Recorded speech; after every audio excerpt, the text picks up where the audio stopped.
లోపల తీసేస్తుంది.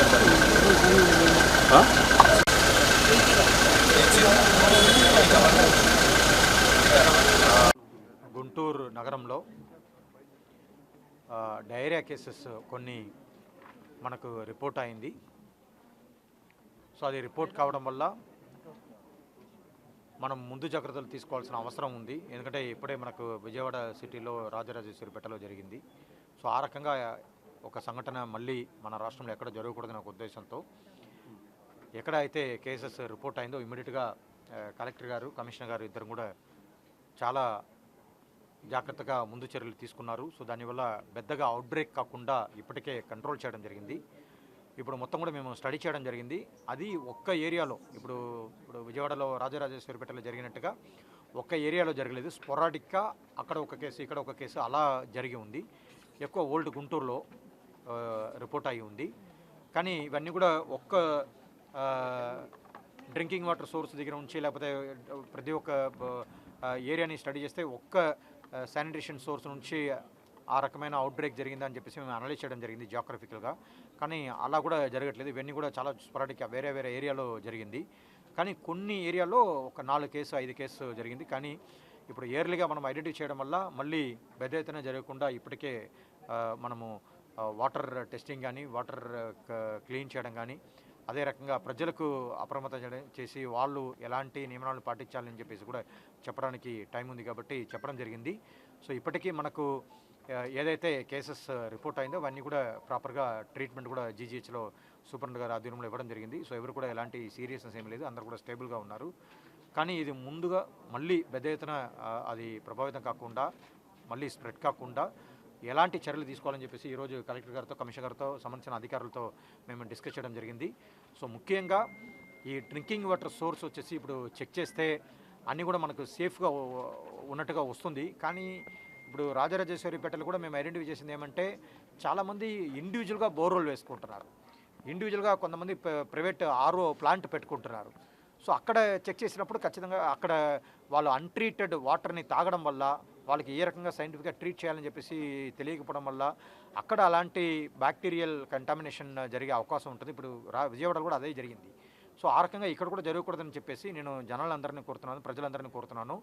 ఎక్కడ కూడా అన్ట్రీటెడ్ ఆర్ఓ ప్లాంట్ వాటర్ కానీ ఇండివిజువల్ అన్ట్రీటెడ్ వాటర్ కానీ తాగకూడదు. ఖచ్చితంగా కార్పొరేషన్ వాళ్ళు ఏదైతే సప్లై చేస్తున్నారో ఆ వాటరే తాగాలి. అందరూ అనుకుంటున్నారు కార్పొరేషన్ సప్లై చేసే వాటర్లోనే అన్ని ప్రాబ్లం ఉంటాయని. కాదు, కార్పొరేషన్ సప్లై చేసే వాటరే చాలా క్లీన్గా ఉంటుంది. రెగ్యులర్గా టెస్ట్ చేస్తున్నాము. చాలా శాంపిల్స్ తీసుకుని టెస్ట్ చేసి అన్నీ సేఫ్గా ఉంటేనే మన వాళ్ళు సప్లై చేస్తున్నారు. ఈ రకంగా ఇండివిజువల్గా తీసుకోవడం వాళ్ళు వచ్చేసి వాళ్ళు కరెక్ట్గా చెక్ చేస్తున్నారా, టెస్ట్ చేస్తున్నారా, ఏ రకంగా టెస్ట్ చేస్తున్నారు, ఎక్కడ టెస్ట్ చేస్తున్నారనే అది తెలియదు. సో దానివల్ల ఆ రకంగా వాళ్ళ దగ్గర నుంచి వాటర్ ఏమీ తాగకుండా మన మున్సిపల్ కార్పొరేషన్ వాటర్ ఏదైతే ఉందో దాన్ని వేడి చేసి దాన్ని ప్రాపర్గా అంటే రోలింగ్ బాయిలింగ్ అంటారు, అంతవరకు వేడి చేసి ఆరపెట్టి తాగాలని చెప్పేసి నేను కోరుతున్నాను. మళ్ళీ కొన్ని శానిటేషన్ పరంగా, హైజీన్ పరంగా కూడా ప్రజలందరూ కూడా అందరూ వాష్ మెథడ్ అంటారు, హ్యాండ్ వాష్ చేయాలి, బాయిల్డ్ డ్రింకింగ్ వాటర్ మాత్రమే తాగాలి. తర్వాతే మన టాయిలెట్ వెళ్ళడానికి ముందు వెళ్ళిపోయిన తర్వాత కూడా దాన్ని శుభ్రం చేసుకోవడం, చేతులు కడగడం, అది కూడా ముఖ్యంగా శానిటైజర్ కానీ లేకపోతే సోప్ కానీ పెట్టి కడగడం, అలాంటి ముందు జాగ్రత్తలు తీసుకోవాలి.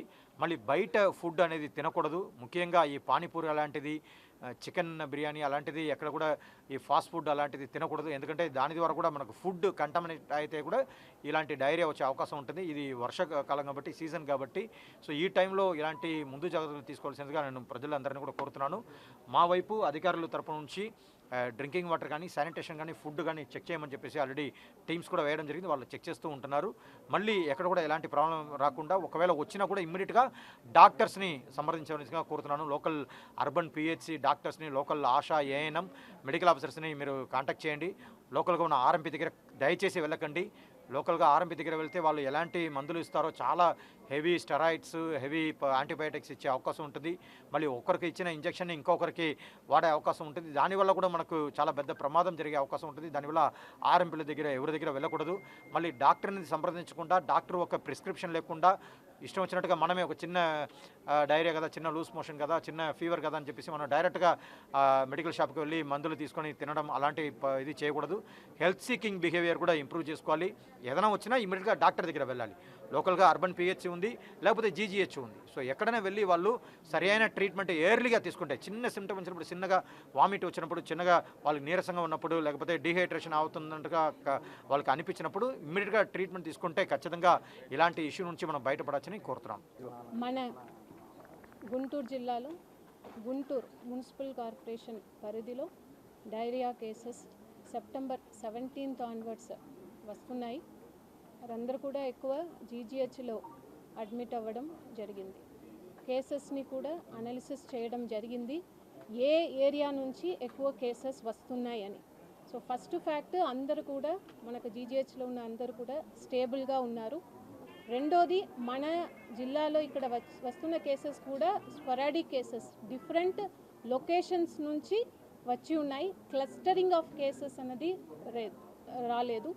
బట్ ఒక 34 కేసెస్ ఓల్డ్ గుంటూరు ఏరియా, అది ఆ ఏరియా నుంచి వస్తున్నాయని చెప్పడం జరిగింది. దానికి కూడా డీటెయిల్డ్గా అనాలిసిస్ చేసినప్పుడు ఒక 7 లొకేషన్స్ని గుర్తించాము. అది బాలాజీ నగర్, సీతారాం నగర్, నేరు నగర్, రామిరెడ్డి తోట, ప్రగతి నగర్, సంబత్ నగర్, సంగదికుండ, రెడ్ల బజార్. ఈ ఏరియా నుంచి మోర్ దెన్ 2 కేసెస్ ఐడెంటిఫై చేసి ఉన్నాము. సో ఈ అన్ని ఏరియాస్లో కూడా ఎక్కువ మనము ట్రేస్ అండ్ ట్రీట్ అనే స్ట్రాటజీ ఫాలో చేస్తున్నాము. అంటే అక్కడ ఇంటెన్సివ్గా హౌస్ టు హౌస్ సర్వే, ఒక 34 సర్వేలెన్స్ టీమ్స్ వేసి ఉన్నాము. వారందరూ కూడా ఇంటింటికి వెళ్ళి ఎంతమందికి ఇలాంటి డయేరియా లక్షణాలు ఉన్నాయని ఐడెంటిఫై చేసి, దాంట్లో సిమ్టమాటిక్స్గా ఉన్నవారిని ఇమీడియట్గా యూపీహెచ్సికి తీసుకువచ్చి వారికి కావాల్సిన ట్రీట్మెంట్ చేస్తున్నాము. అదేవిధంగా వారిని కంటిన్యూస్గా ఫాలోఅప్ చేస్తున్నాము. ఎందుకంటే మనము వారిని యూపీహెచ్సికి పంపకుండా ఉంటే వారు జీజీహెచ్ పైన ఎక్కువ లోడ్ వస్తాయి. కాబట్టి సిమ్టమాటిక్గా ఉన్న కేసెస్, అంటే ఎక్కువ వారికి సీరియస్గా ఉన్న కేసెస్ని మాత్రమే అక్కడికి జీజీహెచ్కు పంపాలి. రిమైనింగ్ వారిని మనకు యూపీహెచ్సిలోనే ట్రీట్ చేయడానికి ఇప్పుడు చర్యలు తీసుకుంటున్నాము. అదేవిధంగా ఇప్పుడు కేసెస్ ఈ ఏరియాని హాట్స్పాట్స్గా ఐడెంటిఫై చేస్తాం కాబట్టి ఈ ఏరియాలోనే 2 మెడికల్ క్యాంప్ తయారు చేసి 10 బెడ్స్ అక్కడే పెట్టుకుని వారికి కావాల్సిన సదుపాయాలు అన్నీ అక్కడే అరేంజ్ చేసి అక్కడే ట్రీట్ చేయాలని స్ట్రాటజీ పెట్టుకున్నాము. రెండోది, ఇప్పుడు ఈ అన్ని ఏరియాస్లో కూడా వాటర్ ప్రాబ్లం ఉండవచ్చు. బికాస్ ఇప్పుడు టెస్ట్ చేసిన వరకు అక్కడ చూస్తే ఏమీ లేదు, క్లోరినేటెడ్ వాటర్ ప్రాపర్గానే ఉంది అని మన టెస్ట్ రిజల్ట్స్ రావడం జరిగింది. ఒక 2 చోట్ల మాత్రం అక్కడ కాలరా ఉంది అని రావడం జరిగింది, 8 చోట్ల ఈకోలి ఉంది అని రావడం జరిగింది. సో ఈ ఎంటైర్ ఏరియాలో కూడా వాటర్ సప్లైని ఆపేసి ఇప్పుడు కమిషనర్ జీఎంసీకి చెప్పడం జరిగింది. అక్కడ ప్రొటెక్టెడ్ వాటర్ ట్యాంకర్స్ ద్వారా సప్లై చేయమని చెప్పడం జరిగింది. అది కూడా నిన్నటి నుంచే కొన్ని చోట్ల స్టార్ట్ చేశారు. ఈ రోజు నుంచి అన్ని చోట్ల కూడా మనమే వాటర్ సప్లై వారికి చేస్తాము. ప్రజలందరికీ కూడా ఈ సందర్భంగా తెలియజేస్తున్నది ఏంటంటే, మీరు ఏదైతే సప్లై చేస్తున్నామో ఆ వాటర్ని రోలింగ్ బాయిల్ చేసి చల్లరించి తాగండి. రెండోది, ఇక్కడ అబ్జర్వ్ చేసినది, నేను కూడా జీజీహెచ్కు విజిట్ చేసి అక్కడ ఉన్న పేషెంట్స్తో ఇంటరాక్ట్ అవ్వడం జరిగింది. కొంతమంది మేము ఆరో బబుల్స్ తీసుకుని అదే తాగామని చెప్పడం జరిగింది, వారు కూడా అఫెక్ట్ అయి ఉన్నారు.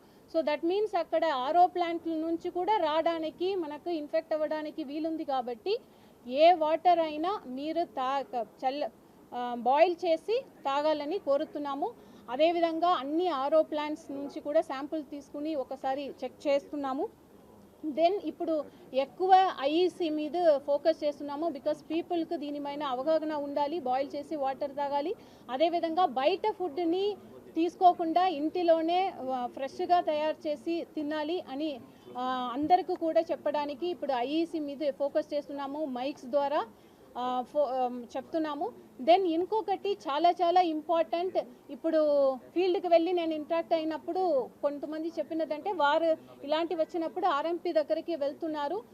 దయచేసి అందరూ కూడా మన ప్రభుత్వ ఇన్స్టిట్యూషన్స్కు మీరు రండి, అన్ని ఏర్పాటు, అన్ని ట్యాబ్లెట్స్ ఉన్నాయి, డాక్టర్స్ అవైలబుల్గా ఉన్నారు, మీరు ఇక్కడికి రావాలని కోరుతున్నాము. అదేవిధంగా tahsildars, MPDOs, RDO, sub collectors అందరి ఎంటైర్ రెవెన్యూ అడ్మినిస్ట్రేషన్ డిపార్ట్మెంట్ని దీని మీద ఇన్వాల్వ్ చేసి ఉన్నాము. ఎందుకంటే ఆర్ఎంపీస్ దగ్గరికి ఒకవేళ వారు వెళ్ళి అక్కడ వారు ఎక్కువ హై డోసేజ్ యాంటీబయోటిక్స్ ఇవి అన్నీ కూడా తీసుకుంటే లేట్గా మన దగ్గరికి వస్తే కేసెస్ డిఫికల్ట్ అవుతుంది. కాబట్టి ఆర్ఎన్పి దగ్గరికి వెళ్ళకండి, మన దగ్గరికే రండి. మనం ఇక్కడ గవర్నమెంట్ హాస్పిటల్స్లో అన్ని ఏర్పాటు చేసి ఉన్నాము, మీకు మంచిగా ట్రీట్మెంట్ ఇస్తాము అని ఈ సందర్భంగా ప్రజలు అందరికీ కూడా తెలియజేస్తున్నాను. ఎవరు కూడా భయపడాల్సిన అవసరం లేదు. Situation is under control. అన్ని ముందస్తు చర్యలు తీసుకుంటున్నాము. ఇంకా ఫోకస్డ్గా కేసెస్ రిపోర్ట్ అయిన చోట్ల ఇంకా ఇంటెన్సిఫైడ్ క్యాంపెయిన్, ఇంటెన్సిఫైడ్ సర్వే అన్నీ కూడా చేస్తున్నాము. ఎవరు కూడా భయపడాల్సిన అవసరం లేదు. మీడియా సపోర్ట్ కూడా ఈ సందర్భంగా నేను మీ కోఆపరేషన్స్ని కూడా అడుగుతున్నాను. ఎందుకంటే రిపోర్టింగ్ చేయడంలో కూడా ప్రజలు ఎక్కడ కూడా భయపడకుండా రిపోర్టింగ్ చేయండి. ఎక్కువ వారు ఎటువంటి చర్యలు తీసుకోవాలి దానిపైన ఐఈసీ పైన మీరు కూడా ఎక్కువ ప్రజలకు అవగాహన కల్పించాలని ఈ సందర్భంగా కోరుతున్నాను.